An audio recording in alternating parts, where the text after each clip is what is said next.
As a future school psychologist and mental health professional, there's a couple of things that I really focus on. And one of those things is providing students with the skills that they need to be successful in any situation they encounter.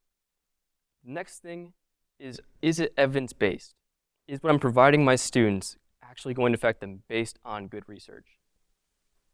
It's something that I focus on, and mindfulness is one of those practices that can really help us achieve that. Mindfulness practices and activities have been shown to increase GPA, decrease anxiety, and increase teacher-student relations. So, as this is a talk about mindfulness, I invite you all to engage with me for a minute of practice. So, if we can all start by closing our eyes, taking a big, deep breath,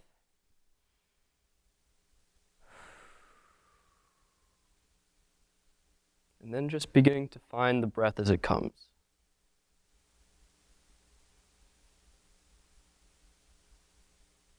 Notice if you have any emotions present.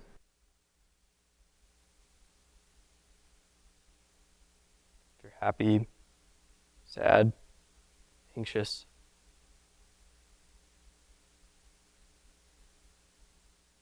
And now, if you have any thoughts, if they pop into your head, just notice them.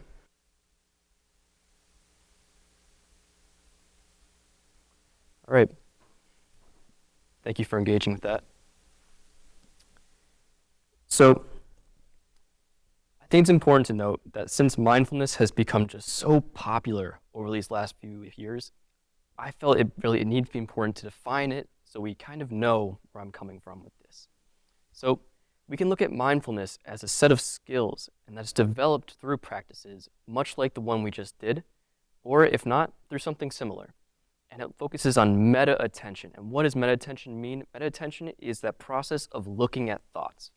When I ask you to look at a thought when it arises, that is the process of meta-attention. And this can be very, very significant. So I would like you all to imagine you are back in high school.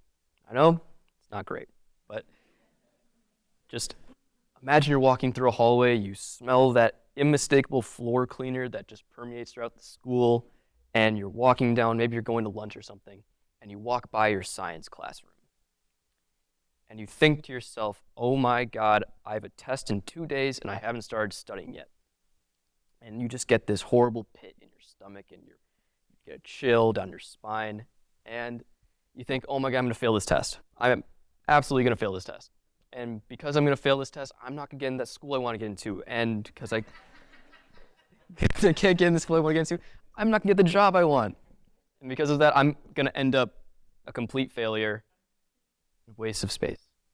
So how many of you have ever had something like this happen to you before? I'm gonna raise my hand. This happens to me pretty frequently. So this is a process known as rumination, and it is one of the many things that mindfulness can actually help us with. So when we're talking about mindfulness interventions, we can almost look at it as a toolkit.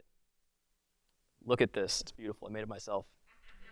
And so if we're looking at this toolkit, let's go back to the meditation that I brought you through. And if we're looking at a student who's beginning to ruminate on their thoughts, what happens? It's that first thought. It's that I'm going to fail my test. And that thought brings us down this dark path until we can't move, we're debilitated. That's the last thing I want for my students.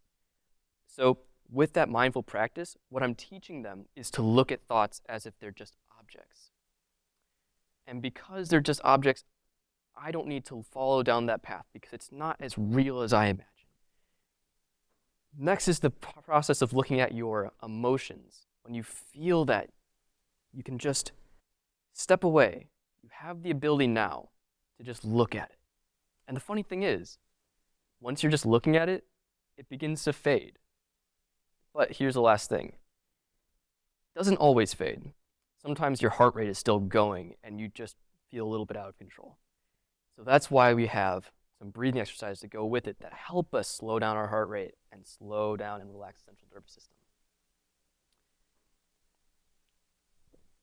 So some of you may be questioning, like, what's the issue? Well, it sounds great. There's clearly a lot here that we can use, but in fact, there's so much out there that I worry that we can become paralyzed.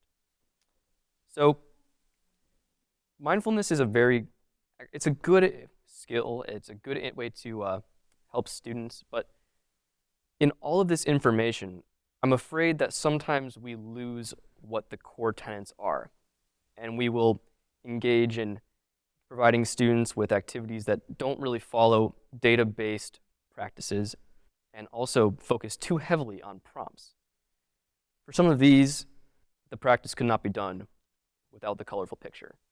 I want my students to be able to succeed in any scenario, with the prompt or without.